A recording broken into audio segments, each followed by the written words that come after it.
ನನಗೆ ಗೊತ್ತಿಲ್ಲ, ಅವ್ರಿಗೆ ಕೇಳಿ. ಈಗ ಹೇಳ್ತಾ ಇರೋದು ಆಯ್ತು ಸರ್, ಎಲೆಕ್ಷನ್ ಕಮಿಷನ್ನು ಯಾರ ಅಂಡರ್ ಇದೆ?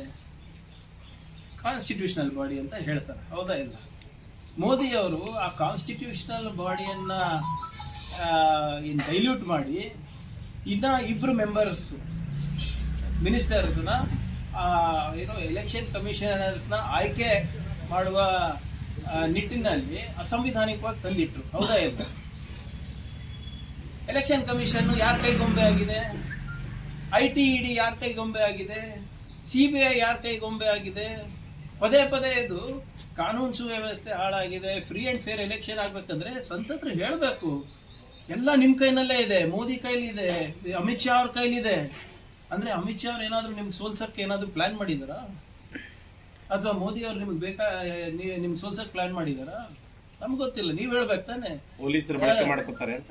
ಸರಿ, ಅವರಿಗೆ ನೋಡಿ ಬಹುಶಃ ಅವ್ರಿಗೆ ನಾನು ಅದಕ್ಕೆ ಹೇಳೋದು, ಇವ್ರು ಸುಮ್ಮನೆ ನೀವು ಬರೇ ನನಗೆ ಪ್ರಶ್ನೆ ಕೇಳ್ತೀರಿ, ಅವ್ರಿಗೆ ಪ್ರಶ್ನೆ ಕೇಳೋದಿಲ್ಲ.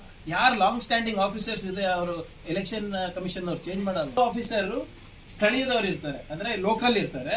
ಯಾರು ಆಫೀಸರ್ಸ್ ಮೋರ್ ದೆನ್ 2 years ಇರ್ಬೋದು, 5 years ಇರ್ಬೋದು, ಅವರಿಗೆ ಚೇಂಜ್ ಮಾಡ್ತಾರೆ. ಅದು ಅಷ್ಟೂ ಕಾಮನ್ ಸೆನ್ಸ್ ಇಲ್ವ ಅವರಿಗೆ? ಆಮೇಲೆ ಕಾನೂನು ಸುವ್ಯವಸ್ಥೆ ಯಾಕೆ ಪದೇ ಪದೇ ಹಾಳಾಗಿದೆ ಅಂತ ಹೇಳ್ತಾ ಇದ್ದಾರೆ ಗೊತ್ತಾ ನಿಮಗೆ? ಎಲ್ಲೂ ಕೆಲಸ ಆಗಿಲ್ಲ ಅಲ್ಲ, ಜನ ಮುದ್ಗೆ ಹಾಕ್ತಾ ಇದ್ದಾರೆ ಅವರಿಗೆ. ಅವರು ಮೊನ್ನೆ ಚಿತ್ತಾಪುರ್ನಲ್ಲಿ BJP ಕಾರ್ಯಕರ್ತರೆ ನಮ್ಮ ಚಿಂಚೋಳಿ MP ಗೆ ಇಷ್ಟು ದಿನ ಎಲ್ಲಿದ್ರಿ, ಎಲ್ಲಿ ಹೋಗಿದ್ರಿ ಅಂತ ಅವ್ರ ಕಾರ್ಯಕರ್ತರು ಮುದ್ಗೆ ಹಾಕ್ತಿದ್ಗೆ ಕಾನೂನು ಸುವ್ಯವಸ್ಥೆ ಸರಿ ಇಲ್ಲ ಅಂದರೆ ನಾನೇನು ಮಾಡೋಕ್ಕಾಗುತ್ತೆ? ನೀವೇನೂ ಮಾಡಿಲ್ಲ, ನಿಮ್ಮ ಸಾಧನೆ ಶೂನ್ಯ, ನೀವು ಯಾರಿಗೂ ಭೇಟಿಯಾಗಿಲ್ಲ, ಕರೋನಾ ಸಂದರ್ಭದಲ್ಲಿ ತಾವಿರಲಿಲ್ಲ ಅಂತ ನಿಮ್ಮ ಕಾರ್ಯಕರ್ತರು ಹೇಳ್ತಾರೆ. ಯಾವುದೇ ಕೆಲಸ ಆಗಿಲ್ಲ ಅಂತ ನಿಮ್ಮ ಕಾರ್ಯಕರ್ತರು ಹೇಳ್ತಾರೆ. ಒಂದು ಬಿಲ್ಡಿಂಗು ನಿಮ್ಮ ನಿಮ್ಮ ಪೀರಿಯಡ್ನೆಲ್ಲ ಮಾಡಿಲ್ಲ, ಒಂದು ನೌಕರಿನೂ ಸೃಷ್ಟಿ ಮಾಡಿಲ್ಲ, ಬಂದು ಇರೋ ಯೋಜನೆಗಳೆಲ್ಲ ಕೇಂದ್ರದ ಪುರಸ್ಕೃತ ಯೋಜನೆ ಎಲ್ಲ ವಾಪಸ್ ಹೋಗಿದೆ ಅಂತ ನಿಮ್ಮ ಕಾರ್ಯಕರ್ತರು ಹೇಳ್ತಾ ಇದ್ದಾರೆ. ಸೊ ನಿಮಗೆ ಮುತ್ತಿಗೆ ನಿಮ್ಮ ಕಾರ್ಯಕರ್ತರು ಹಾಕಿದ್ರೆ ಅದಕ್ಕೆ ಪಾಪ ಎಲೆಕ್ಷನ್ ಕಮಿಷನನ್ನ ಏನು ಮಾಡ್ತಾರೆ, ಅಥವಾ ನಾನನ್ನ ಏನು ಮಾಡ್ಬೋದು? ಅಂದರೆ ಈ ಉಮೇಶ್ ಜಾಧವ್ ಪ್ರಕಾರ ನಾನು ಎಲೆಕ್ಷನ್ ಕಮಿಷನ್ಗಿಂತ ಪವರ್ಫುಲ್ಲ? ಏನು ಪದೇ ಪದೇ ಫ್ರೀ ಆ್ಯಂಡ್ ಫೇರ್ ಎಲ್ಲ ನಿಮ್ಮಿಂದ ಫ್ರೀ ಆ್ಯಂಡ್ ಫೇರ್ ಎಲೆಕ್ಷನ್ ಆಗಬೇಕಾಗಿದೆ, ನನ್ನಿಂದ ಅಲ್ಲ. ಸೊ ನಿಮ್ದು ಏನೇ ದೂರಿದ್ರು ಅಲ್ಲಿ ಕೊಡಿ, ಅಮಿತ್ ಶಾ ಅವ್ರ ಬಲ್ಲೇ ಕೊಡಿ, ಅಮಿತ್ ಶಾ ಅವರೆಲ್ಲ ಸರಿಪಡಿಸ್ತಾರೆ. ಅಲ್ಲಿನ ಭಯದಿಂದ ಸ್ಪರ್ಧೆ ಮಾಡ್ತಾ ಇಲ್ಲ ಅಂತ ಅಶೋಕ್ ಅವರಿಗೆ ಬಹುಶಃ ಅವ್ರಿಗೆ ಕಾಮನ್ ಸೆನ್ಸ್ ಇಲ್ಲ. 50 ವರ್ಷ ಅವರು ಎಲೆಕ್ಟೆಡ್ ಪೊಲಿಟಿಕಲ್ ಲೈಫ್ ಇದೆ, ಅಂದರೆ ಸ್ಪರ್ಧೆ ಮಾಡಿ. ಆಮೇಲೆ ಅವರ ಶ್ರಮ ಇರ್ಬೋದು ಅಥವಾ ಅವರ ಒಂದು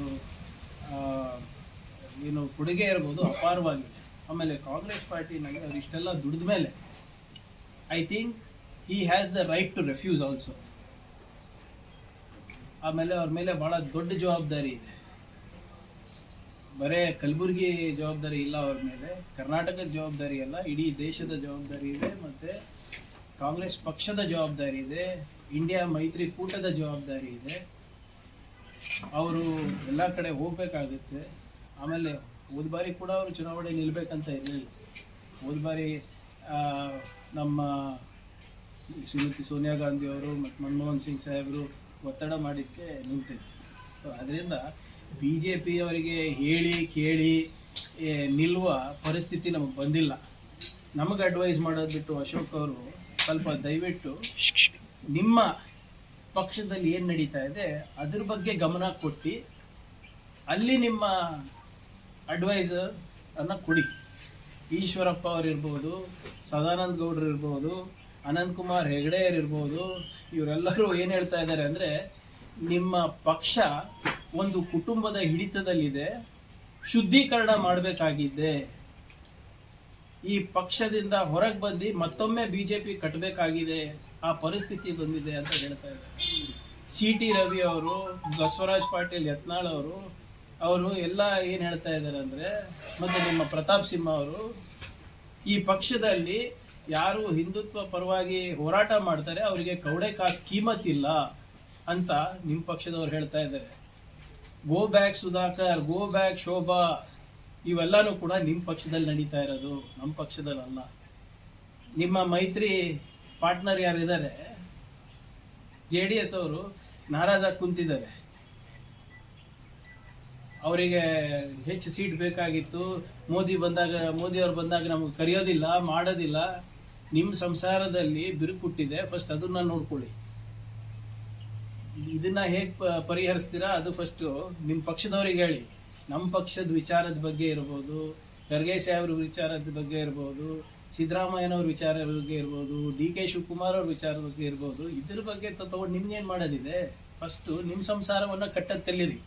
ಬೇರೆಯವ್ರ ಸಂಸಾರದಲ್ಲಿ ಯಾವಾಗಲೂ ಹುಳಿ ಹಿಂಡದೇ ಆಗಿದೆ ಇವರು BJP ಅವರು. ಈಗಲೂ ಕೂಡ ಈ ಚುನಾವಣೆ ಕಾಂಗ್ರೆಸ್ ಹೆಸರು ಹೇಳ್ಕೊಂಡೇ ಮಾಡ್ತಾ ಇರೋದ್ರಿಂದ 10 ವರ್ಷ ಇವ್ರೇನು ಮಾಡಿದ್ದಾರೆ ಅಂತ ಹೇಳೋಕ್ಕೆ ಅವರಿಗೆ ಏನೂ ಇಲ್ಲ. ಏನು ಸುನಾಮಿ ಇದೆ, ಎಲ್ಲಿದೆ ತೋರಿಸಿ, ಎಲ್ಲಿದೆ? ಇಲ್ಲೇ ನೀವು ನಮ್ಮ ಜಿಲ್ಲೆದವರಲ್ಲ, ಎಲ್ಲಿ ಸುನಾಮಿ ಇದೆ ಹೇಳಿ.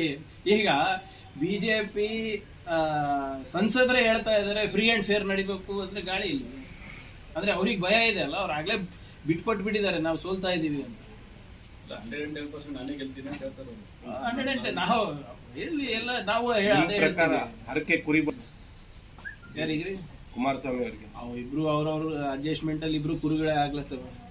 ಹಾಂ, ಅವ್ರು ನೋಡಿ, ಇದು ಒಪ್ಪಂದ ಏನಿದೆ ಅವರವರ ಅಸ್ತಿತ್ವಕ್ಕೆ. ನೀವು ಹೇಳಿದ್ರಲ್ಲ ಸರ್ ಮೋದಿ ಅವರ ಸುನಾಮಿ ಇದೆ ಅಂದರೆ ಮತ್ತೆ ಏನಕ್ಕೆ ಬೇಕು ಮೈತ್ರಿ ಅವರಿಗೆ? ಮೋದಿ ಅವರ ಸುನಾಮಿ ಇದೆ, BJP ಅವರ ಗಾಳಿ ಇದೆ ಅಂದರೆ ಯಾಕೆ ಮೈತ್ರಿ ಮಾಡ್ಕೊಂಡ್ರು? ತಮಿಳ್ನಾಡಿನಲ್ಲಿ ಯಾಕೆ ಮೈತ್ರಿ ಮಾಡ್ಕೊಂಡ್ರು? ಆಂಧ್ರದಲ್ಲಿ ಯಾಕೆ ಮೈತ್ರಿ ಮಾಡ್ಕೊಂಡ್ರು? ತೆಲಂಗಾಣನಲ್ಲಿ ಯಾಕೆ ಮೈತ್ರಿ ಮಾಡ್ಕೊಂಡ್ರು? ಮಹಾರಾಷ್ಟ್ರದಲ್ಲಿ ಯಾಕೆ ಮೈತ್ರಿ ಮಾಡ್ಕೊಂಡ್ರು? ಎಲ್ಲಿದೆ ರೀ ದಕ್ಷಿಣ ಭಾರತದಲ್ಲಿ ಅವ್ರ ಸುನಾಮಿ? ಈಗ ಇವ್ರ ಮೋಸ್ಟ್ ಪವರ್ಫುಲ್ ಪಾರ್ಟಿ ಅಲ್ಲಪ್ಪ, ಯಾಕೆ ಮತ್ತೆ ಮೈತ್ರಿ ಯಾಕೆ ಬೇಕು? ಇವರು ಸ್ವಂತ ಬಲದ ಮೇಲೆ ಗೆಲ್ಲಿ. ಇನ್ನೂ ಕೂಡ ನಮ್ಮ ರಾಜ್ಯದಲ್ಲಿ BJP ಅವರ ಸ್ಥಳೀಯ ಮುಖಂಡರ ನಾಯಕತ್ವ ಒಪ್ತಾ ಇಲ್ಲ. BJP ಅವರು ಇವ್ರು ಬಂದಾಗೆಲ್ಲ ಶ್ಯಾಡೋ CM, ಸೂಪರ್ CM ಅಂತ ಹೇಳ್ಬಿಟ್ಟು ಹೋಗ್ತಾರಲ್ಲ, ನಮ್ಮದ್ರಲ್ಲಿ ಬಹಳ ಸ್ಪಷ್ಟವಾದಂಥ ಜವಾಬ್ದಾರಿಗಳನ್ನು ಹಂಚಿಕೆ ಮಾಡಿದ್ದೇವೆ. ಸಿದ್ದರಾಮಯ್ಯ ಅವರು ಮುಖ್ಯಮಂತ್ರಿ, DK ಶಿವಕುಮಾರ್ ಉಪಮುಖ್ಯಮಂತ್ರಿ, PCC ಅಧ್ಯಕ್ಷರು, ಈ ಜೋಡಿ ಲೀಡರ್ಶಿಪ್ನಲ್ಲಿ ನಾವು ಚುನಾವಣೆಗೆ ಹೋಗ್ತಾ ಇದ್ದೇವೆ.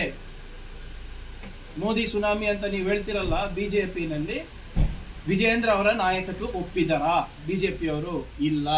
ಇದು ನಾನು ಹೇಳ್ತಾ ಇಲ್ಲ, BJP ಅವರು ಹೇಳ್ತಾ ಇರೋದು. ಅಶೋಕ್ ಅವ್ರ ನಾಯಕತ್ವಕ್ಕೆ ಒಪ್ಪಿದಾರಾ? ಇಲ್ಲ. ಅರವಿಂದ್ ಬೆಲ್ಲದ ನಾಯಕತ್ವಕ್ಕೆ ಒಪ್ಪಿದಾರಾ? ಇಲ್ಲ. ಎಲ್ಲರೂ ಆಟಕ್ಕುಂಟು, ಲೆಕ್ಕಕ್ಕಿಲ್ಲ. ಇನ್ನೂ ಕೂಡ BL ಸಂತೋಷ್ ಅವರು ಮತ್ತೆ BSY ಬಡದಾಟ ಇನ್ನ ನಡೆದಿದೆ. ಅದಕ್ಕೆ ನೀವೇ ನೋಡ್ತಾ ಇದ್ರಲ್ಲ, ಇದೆಲ್ಲ ಗೋ ಬ್ಯಾಕು, ಕಮ್ ಬ್ಯಾಕು, ಇವೆಲ್ಲ ಅಭಿಯಾನ ನಡೀತಾ ಇರೋದು ಅವ್ರ ಒಳಜಗದಲ್ಲಿ. ಎಲ್ರಿ ಮೋದಿ ಸುನಾಮಿ ಎಲ್ಲಿದೆ? ತೋರಿಸ್ಬಿಡಿ ನನಗೆ. ನಾನು ಹೇಳ್ದಂಗೆ ಮೋದಿ ಅವರ ಗ್ಯಾರಂಟಿ ಟಿವಿನಲ್ಲಿ, ನಮ್ಮ ಗ್ಯಾರಂಟಿ ಕೈಯಲ್ಲಿ. ಜನರು ಆಶೀರ್ವಾದ ಮಾಡ್ತಾರೆ. ಕಾಂಗ್ರೆಸ್ ಪಾರ್ಟಿ ಅವರೇ ನಿಲ್ಬೇಕಂತೀನಿ. ಅಲ್ಲ, ಸಚಿವರುಗಳು ಯಾರು ನಿಲ್ಲಲಿಲ್ಲ. ಯಾಕೆ ನಿಲ್ಬೇಕು? And why is mister Vijendra deciding who should be Congress candidate? ಅವ್ರಿಗೆ ಪಾಪ let him handle his own party.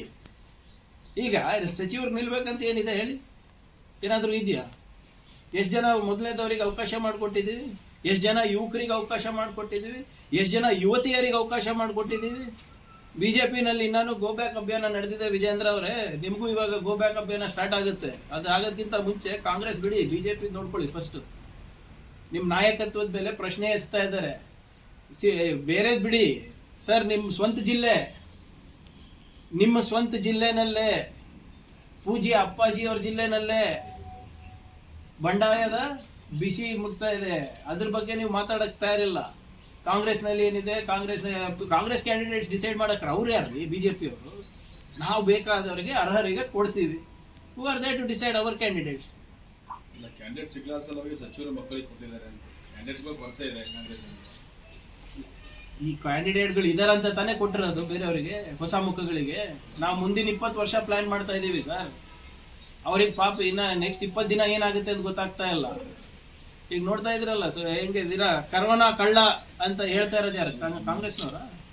BJP ಅವ್ರು ತಾನೇ ಚಿಕ್ಕಬಳ್ಳಾಪುರದಲ್ಲಿ ಹೇಳ್ತಾ ಇರೋದು ಗೋ ಬ್ಯಾಕ್. ಈಗ ಇವರು ಇಷ್ಟು ಕಾನ್ಫಿಡೆಂಟ್ ಇದ್ರೆ ಮತ್ತೆ ಶೋಭಾ ಕರಂದ್ಲಾಜೆ ಅವ್ರ ಮಿನಿಸ್ಟರ್ ಅಲ್ರಿ NDA ಇದರಲ್ಲಿ, ನಿಮ್ಮ ಮೋದಿ ಸರ್ಕಾರದಲ್ಲಿ. ಅವ್ರು ಯಾಕೆ ಕಾನ್ಸ್ಟಿಟ್ಯೂನ್ಸಿ ಚೇಂಜ್ ಮಾಡಿದ್ರು? ಉಡುಪಿ ಬಿಟ್ಬಿಟ್ಟು ಇಲ್ಲಿ ಯಾಕೆ ಬಂದರು? ಅನಂತಕುಮಾರ್ ಹೆಗಡೆ ಅವರು ಮಿನಿಸ್ಟರ್ ಇದ್ರಲ್ಲ, former minister, MP, powerful Hindutva face, ಅವರಿಗೆ ಕೈ ಬಿಡ್ರಿ. ಅಲ್ಲಿ ಫಸ್ಟು ದಯವಿಟ್ಟು ಅಲ್ಲಿ ನೋಡ್ಕೊ. BJP ಅವರಿಗೆ ನಾನು ಸಲಹೆ, ಫಸ್ಟು ನಿಮ್ಮ ಮನೆ ಬೆಂಕಿನ ಆರಿಸ್ರಿ. ನಮ್ಮ ಮನೆಯಲ್ಲಿ ದೀಪ ಬೆಳಗ್ತಾ ಇದೆ, ಅದರಿಂದ ಇಡೀ ಕರ್ನಾಟಕ ಪ್ರಕಾಶಿತ ಆಗುತ್ತೆ.